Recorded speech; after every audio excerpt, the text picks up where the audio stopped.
अब याचना नहीं रण होगा। अब बात जुबान से नहीं गोलियों से होगी। कश्मीर हमारा था, हमारा है और कश्मीर हमारा है। अगर नेहरू ने महाराजा की बात मान ली होती तो शायद आज कश्मीर समस्या नहीं होती, पीओके पर पाकिस्तान या अक्साई चीन पर चीन का कब्जा नहीं होता। यानी 26 अक्टूबर 1947 को इंस्ट्रूमेंट ऑफ एक्सेशन पर उन्होंने हस्ताक्षर कर दी। आखिर क्या गुनाह था उन पर्यटकों का जिनको गोलियां मिली? आज उनके घर की दीवारें भी चीख चीख कर बदला मांग रही हैं।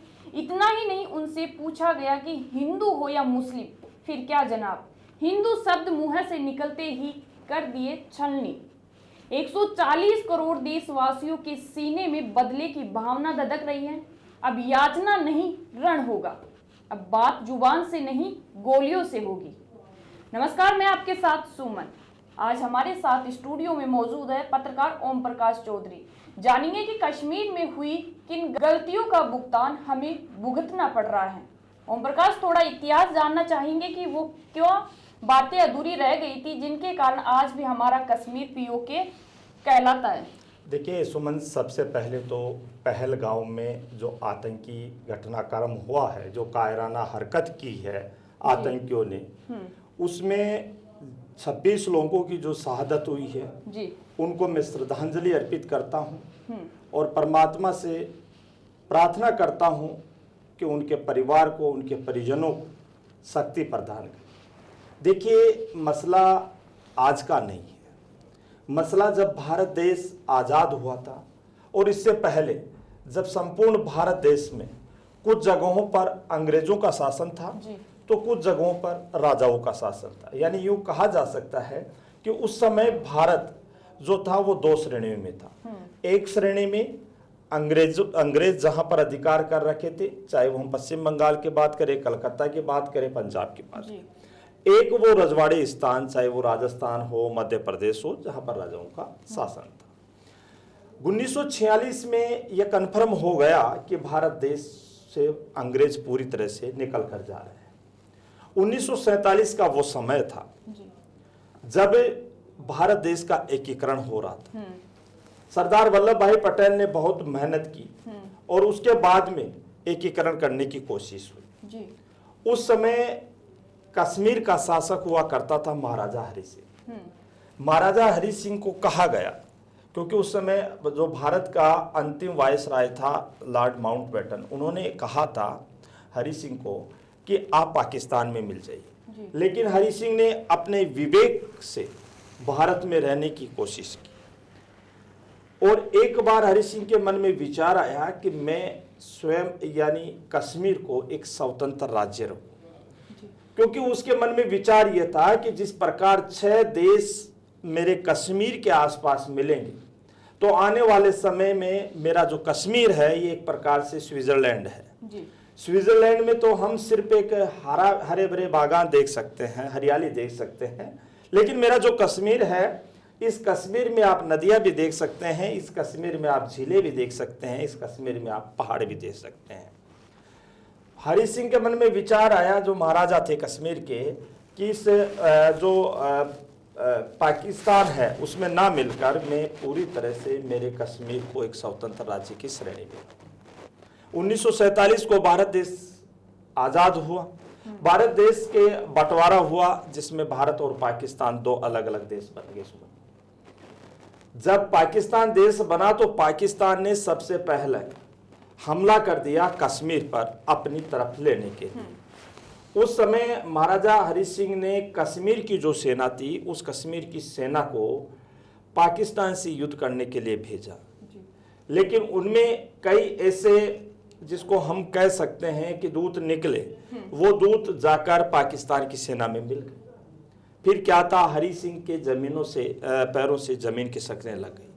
वो दौड़ते हुए दिल्ली पहुंचे और दिल्ली में प्रधानमंत्री जवाहरलाल नेहरू से आकर कहा कि हमें आपकी सहायता चाहिए। तब जवाहरलाल नेहरू ने कहा कि हम किस किस की सहायता करें, हमारे पास में बहुत से पड़ोसी देश हैं, हम किस किस की सहायता करें। हाँ, हम सहायता कर सकते हैं, बेशक सहायता करेंगे, लेकिन हमारी एक शर्त है, कश्मीर का विलय अगर आप भारत में करते हो तो हम आज ही आपकी सहायता करेंगे। हरि सिंह जी जो महाराजा थे वहां के, उनको लग रहा था कि अब अपने पास और कोई उपाय नहीं है। उन्होंने तुरंत आनन फानन में कहा कि जनाब लाइए, आपके कागज लाइए, मैं अभी साइन करता हूं। और उसी वक्त यानी 26 अक्टूबर 1947 को इंस्ट्रूमेंट ऑफ एक्सेशन पर उन्होंने हस्ताक्षर कर दी। यहां से पंडित जवाहरलाल नेहरू ने भारतीय फौज को कश्मीर भेजा और आदेश दिया कि आप जाइए और कश्मीर को छुड़ाइए। गलती पंडित जवाहरलाल नेहरू की उस समय एक जगह थोड़ी सी गलती ये हुई। क्या गलती? वो गलती ये थी सुमन कि जब यहां से भारतीय फौज को भेजा गया जी।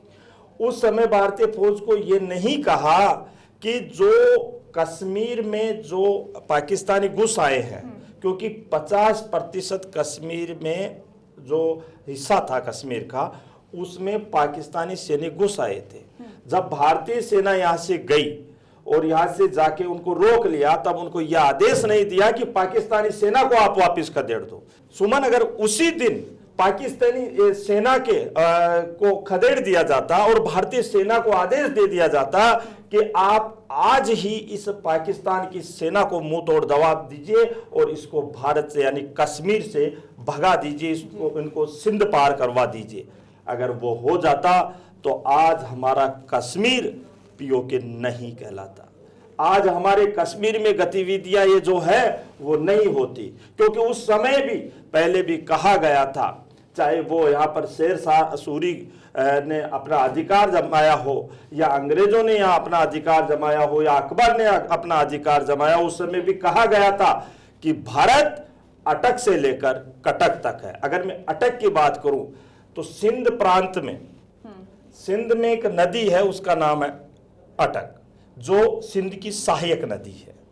वहां से भारत अपना प्रारंभ होता है, अपना देश शुरुआत होती है, और उड़ीसा के कटक तक अपना भारत देश है, यानी अटक से कटक तक। अगर उस समय ये गलती नहीं की होती और हमारी भारतीय सेना को आदेश दे दिया होता सुमन कि आप जाइए और पाकिस्तान की सेना को बाहर निकाल दीजिए, तो आज अपना देश जो अपना कश्मीर है, वो अपना कश्मीर आज पीओके नहीं कहलाता। वो विवाद यथावत रहा।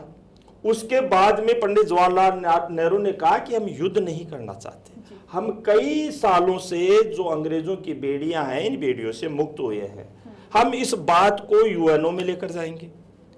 कोशिश की, पंडित जवाहरलाल नेहरू यूएनओ पहुंचे और यूएनओ जाकर कहा कि हमारी ये मसला है। तो उस समय यूएनओ ने जवाब दिया कि आपका द्विपक्षीय मसला है, इसको आप बैठकर सुलझा लीजिए। पंडित जवाहरलाल नेहरू वापस आ गए और उस दिन से लेकर आज दिन तक की जो स्थिति है वो यथावत बनी हुई है। कश्मीर का जो हिस्सा है उसको हम पीओके कह रहे हैं, कुछ हिस्से को जो 50% हिस्सा है यानी पीओके यानी पाक ऑक्युपाइड कश्मीर, और उधर जो पाकिस्तानी हैं वो ये कहते हैं कि कश्मीर पर इंडिया ने कब्जा कर रखा है, तो वो आईओके बोलते हैं, इंडिया ऑक्युपाइड कश्मीर। तो दोनों देशों के बीच में ये जो मामला था कश्मीर का, ये 1947 से उसी समय रहेगा। कई बार यूएनओ में ये बात रखी, लेकिन द्विपक्षीय समझौते का नाम लेकर यह बात धराशायी हो जाती है।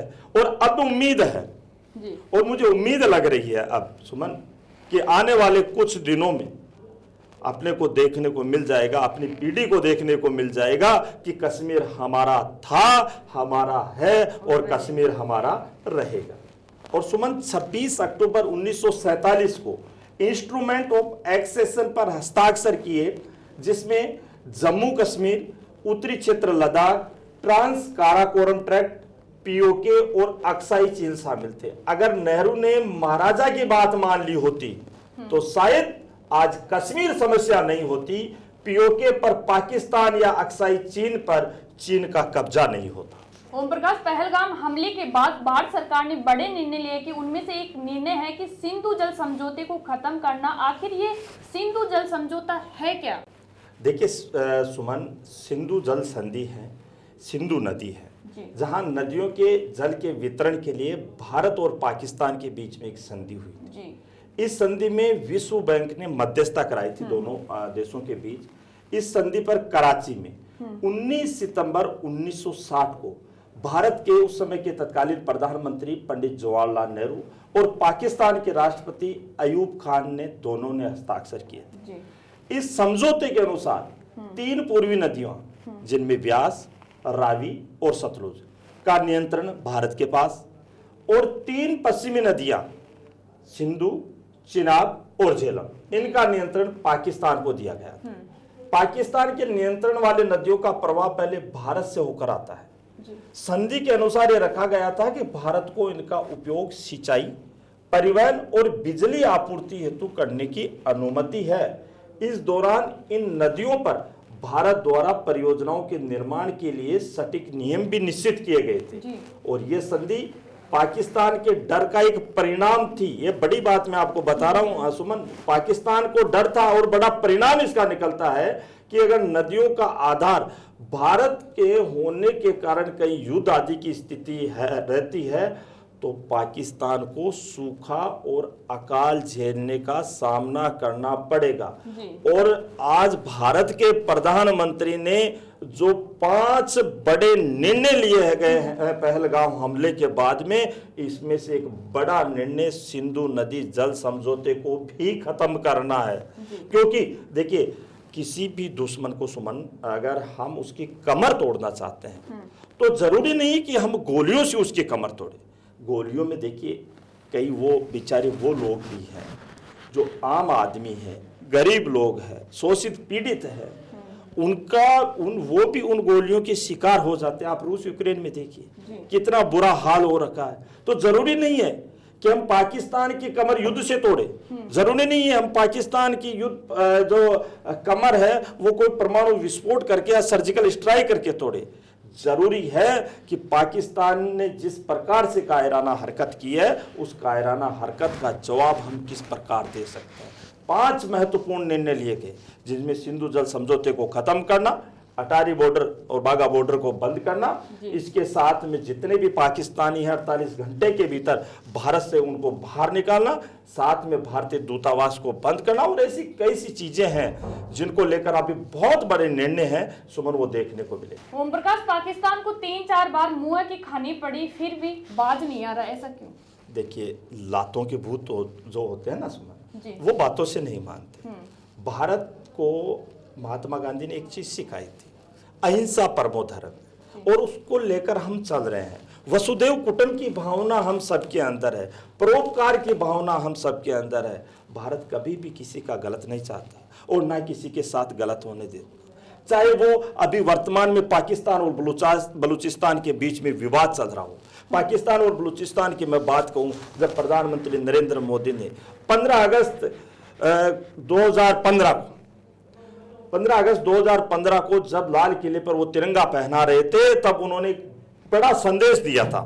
बड़ा संदेश ये था कि संपूर्ण भारतीयों को व बलूचिस्तानियों को जो स्वतंत्रता मिली है उसकी शुभकामना, उसने उस शुभकामना देने पर पाकिस्तान ने रोष व्याप्त किया था कि बलूच तो हमारे कब्जे में है, आपने कैसे शुभकामना प्रेषित कर दी। तो वहीं पर जो बलूचिस्तान देश है, अंग्रेजों के समय से पहले देश था, लेकिन पाकिस्तान ने उसके ऊपर कब्जा कर लिया।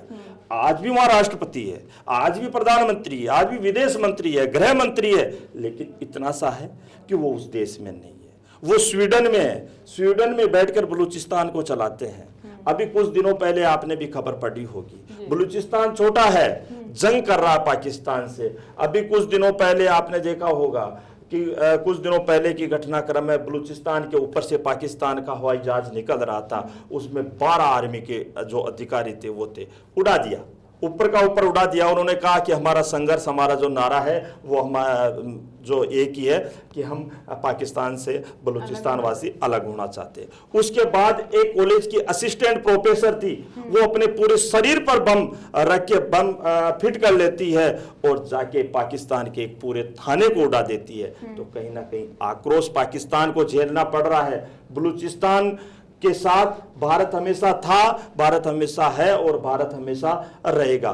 तभी जब भारत के प्रधानमंत्री नरेंद्र मोदी ने जब ये संदेश दिया था कि बलूचिस्तान वासियों को शुभकामनाएं, तुरंत उसी समय ट्वीट आया बलूचिस्तान के प्रधानमंत्री का, राष्ट्रपति का, कि भाई नरेंद्र भाई मोदी जी को बहुत बहुत हम भी शुभकामनाएं प्रेषित करते हैं कि उन्होंने बलूचिस्तान वासियों का ध्यान रखा। तो कहीं ना कहीं बहुत सी चीजें हैं जो पाकिस्तान पर अट्रैक्टिव हो रही है और धीरे धीरे ये भारी पड़ रही है। अब बात करते हैं, जैसा कि आपने अभी जो क्वेश्चन किया था कि वास्तविकता में क्या संधि है।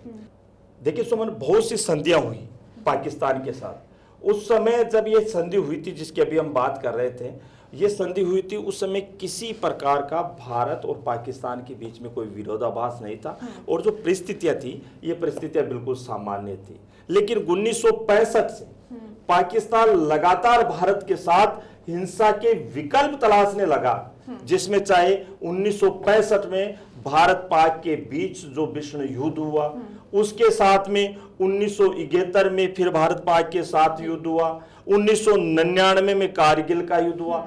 तीनों ही युद्धों में बहुत बुरी तरह से पाकिस्तान की हालत खराब हो गई थी। भारतीय सेना ने पूरी तरह से इनको खदेड़ दिया था, लेकिन उसके बाद में पाकिस्तान जो है वो पूरी तरह से कायराना जो हरकतें कर रहा है, आतंकवादी हमले जो करवा रहा है, उनसे पीछे नहीं हट रहा। और भारत सरकार का जो कदम है वास्तव में बहुत ही सराहनीय कदम है और ऐसे कदम की आज पूरे विश्व भर में सराहना हो रही है कि भारत ने बहुत ही अच्छा कदम उठाया है। प्रधानमंत्री नरेंद्र मोदी जी की अध्यक्षता में सीएससी की बैठक हुई और सीएससी में ये बड़े जो और अहम जो हैं वो फैसले लिए गए। सुमन, ओम प्रकाश, एक समझौता हुआ था भारत पाकिस्तान के बीच, शिमला समझौता। ये शिमला समझौता क्या है? देखिए, शिमला समझौते की मैं बात करूं उससे पहले सुमन में थोड़ा सा आपको 1971 में लेकर चलना चाहता हूं। 1971 में भारत और पाकिस्तान के बीच में युद्ध हुआ। उस समय अपने देश की जो सेना थी वो भी मजबूत थी। सेना को आदेश दिया गया, फ्री हैंड कर दिया गया कि पाकिस्तान के कोई भी आए उड़ा दो। 90,000 सैनिकों को, पाकिस्तान के जो 90,000 सैनिक भारत में घुस आए थे उनको घुटनों पर बैठा दिया था। भारत के जो जाबान सैनिक हैं उन्होंने घुटनों पर बैठा दिया था। फिर पाकिस्तान ने याचना की थी भारत से कि साहब गलती हो गई हमारे से, क्योंकि वो तो हमेशा यही कहता है कि थोड़ा सा कायराना हरकत करेगा और साहब हमारे से गलती हो गई। लेकिन वो जैसे मैंने अभी पहले कहा था, भारत अहिंसा पे विश्वास करता है, भारत परोपकार पे विश्वास करता है, भारत सेवाभावी है, भारत का हर नागरिक सेवाभावी है। उन 90,000 सैनिकों को छोड़ दिया गया कि आप जाइए। और उसी समय देखिए ये जो शिमला समझौता है, यह भारत और पाकिस्तान के बीच में जो युद्ध हुआ था, उस युद्ध के विराम के बाद में एक संधि पर हस्ताक्षर हुए थे समय, और उस संधि को आज हम शिमला समझौता के नाम से जानते हैं या जिसको हम शिमला समझौता कहते हैं। इसमें भारत की तरफ से भारत के प्रधानमंत्री इंदिरा गांधी और पाकिस्तान की तरफ से जुल्फिकार अली भुट्टो शामिल थे। ये समझौता भारत और पाकिस्तान के बीच, जैसा मैंने अभी बताया, 1971 में जो लड़ाई हुई थी उस लड़ाई के बाद किया गया था, जिसमें पाकिस्तान के 90,000 से अधिक सैनिकों ने अपने लेफ्टिनेंट जनरल जो नियाजी थे उनके नेतृत्व में भारतीय सेना के सामने आत्मसमर्पण कर दिया था और तत्कालीन पूर्वी पाकिस्तान को बांग्लादेश के रूप में पाकिस्तानी शासक से उस समय मुक्ति मिल गई थी। आज बांग्लादेशी भी कहते हैं कि हमने पाकिस्तान से स्वतंत्रता प्राप्त कर ली। अरे भाई, तुमने नहीं की। वो क्षण याद कीजिए जब पाकिस्तान बांग्लादेश के ऊपर हावी हो रहा था, उस समय भारतीय सेना श्रीलंका के एयरपोर्ट पर चली गई थी और वहां से ध्यान रख रही थी कि कौन कितने सैनिक जाते हैं। तब उन्होंने, बांग्लादेशियों ने कहा था कि हमारा जो मुक्ति मोर्चा है उस मुक्ति मोर्चा ने आजादी दिलाई। अरे भाई, तुम्हारा मुक्ति मोर्चा तो पीछे था, सबसे पहले तो वो भारतीय सैनिक ही थे जिन्होंने आपको आजादी दिलाई। और इस समझौता करने के लिए जो समझौता हुआ था शिमला का, इसमें पाकिस्तान के तत्कालीन प्रधानमंत्री जुल्फिकार अली भुट्टो और उनकी जो पुत्री थी यानी उनकी बेटी थी बेनजीर भुट्टो के साथ 28 जून 1972 को ये शिमला आए थे। ये वही भुट्टो है सुमन, आपको याद दिला दूं, जिन्होंने ये कहा था चाहे हम घास की रोटी खा लेंगे लेकिन भारत कि हजारों वर्षों तक हम युद्ध करते रहेंगे, ऐसी इन्होंने कस्में खाई थी। लेकिन 28 जून से 1 जुलाई तक दोनों पक्षों के में कई दौर की जो बातें हुई, लेकिन समझौते तक वो नहीं पहुंच पाई थी। पाकिस्तान अपनी हठधर्मिता पर अड़ा हुआ था। तब अचानक 2 जुलाई का वक्त था, लंच चल रहा था, दोनों देशों के प्रधानमंत्री लंच कर रहे थे, और भुट्टो को उसी दिन वापस पाकिस्तान लौटना था। तो भुट्टो ने उसी समय समझौता किया, और उस समझौता जो हुआ उसको आज हम शिमला समझौता के नाम से जानते हैं। और इस समझौता करने के लिए भारत के ऊपर भी कई बड़ी विदेशी ताकतों का दबाव उस समय बना हुआ था।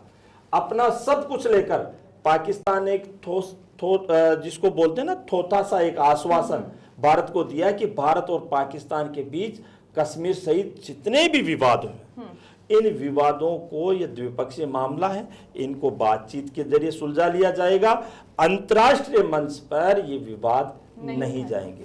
लेकिन वो कहते हैं ना, सांप का कोई विश्वास नहीं कर सकते। आश्वासन दे दिया और सैकड़ों बार उल्लंघन भी कर लिया।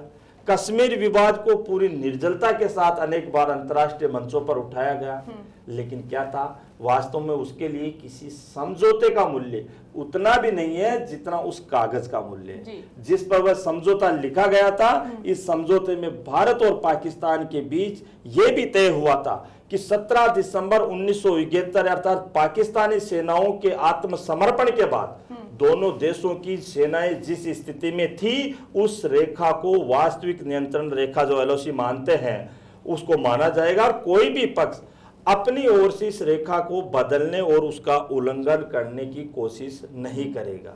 लेकिन पाकिस्तान अपने वचन पर नहीं टिका। सब जानते हैं 1999 में जो कारगिल का युद्ध हुआ था, पाकिस्तानी सेना जानबूझकर पाकिस्तानी सेना ने घुसपैठ की थी, और इसी कारण भारत को कारगिल का युद्ध लड़ना पड़ा, और एक बार फिर से संपूर्ण पाकिस्तान को, संपूर्ण विश्व के सामने अपने मुंह पे कालिक पोतनी